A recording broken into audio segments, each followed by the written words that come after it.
coopératif occupe une place importante au sein de l'économie mondiale. En effet, la CI, l'Alliance coopérative internationale, estime qu'il existe 2,6 millions de coopératives à travers le monde qui répondent aux besoins de plus d'1 milliard de personnes et qui emploient 12,6 millions de salariés. Notre recherche explore la question de l'attractivité des coopératives au niveau ressources humaines, c'est-à-dire la capacité de ces organisations à attirer des employés du fait des valeurs véhiculées par leur mode de gouvernance spécifique. Nous mobilisons la théorie du PIOFIT, selon laquelle les individus seraient davantage attirés par les organisations dont les valeurs et les normes de comportement sont congruentes avec les leurs. La gouvernance coopérative étant fondée sur des valeurs fortes, mises en valeur et déclinées en principes au niveau international par la CI, la question est alors de savoir si les principes coopératifs peuvent influencer l'attractivité RH de l'entreprise en considérant le rôle médiateur du PIOFIT. Cette question est étudiée dans une perspective internationale. Le mouvement coopératif est d'un mouvement mondial et les principes coopératifs ont été définis pour être déclinés à l'international, et ce, quel que soit le type de coopérative.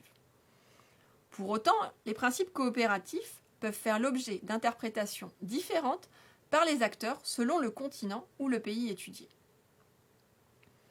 Pour appréhender ces différences, notre recherche s'appuie sur une étude quantitative et sur une collecte de données menée auprès de salariés potentiels dans 10 pays et sur 4 continents. Quels sont les résultats obtenus ?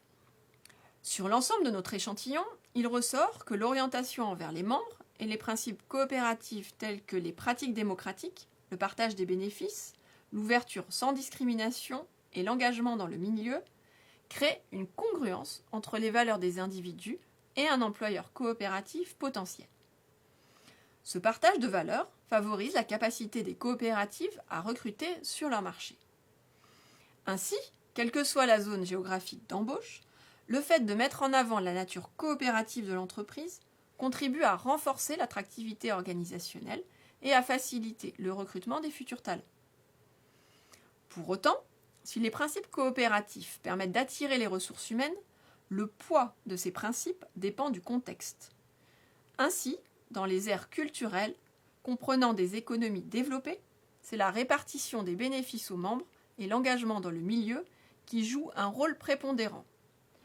Alors que, dans les aires culturelles composées d'économies émergentes, c'est la prise de décision démocratique qui sera valorisée par les individus qui considèrent un employeur potentiel, voire l'ouverture de l'organisation et l'orientation envers les membres dans le cas du continent africain. Ainsi, 2 logiques de perception des employeurs coopératifs se dessinent. La première logique est une perception des coopératives comme un vecteur de redistribution de la richesse dans les régions développées.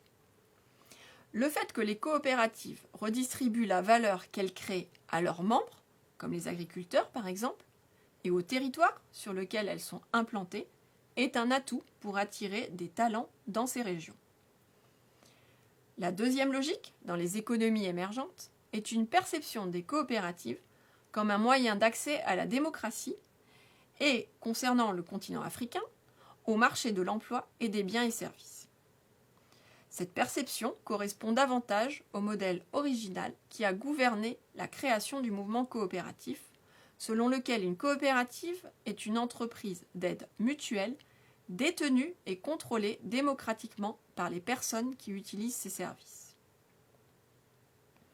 D'un point de vue académique, notre recherche confirme qu'une approche tenant compte des particularismes régionaux est plus adaptée à la compréhension de la contribution des principes et de l'unicité coopérative à l'attractivité RH qu'une approche universaliste. D'un point de vue managérial, nos résultats confirment que les démarches de l'Alliance coopérative internationale visant à inciter ses membres à communiquer autour de leur gouvernance paraissent être un bon choix pour les managers des ressources humaines, et ce, quelle que soit la nationalité de la coopérative et son implantation géographique. Au niveau des principes coopératifs, mettre en avant la finalité d'orientation envers les membres et le principe de démocratie permet de bénéficier d'un avantage en matière de recrutement.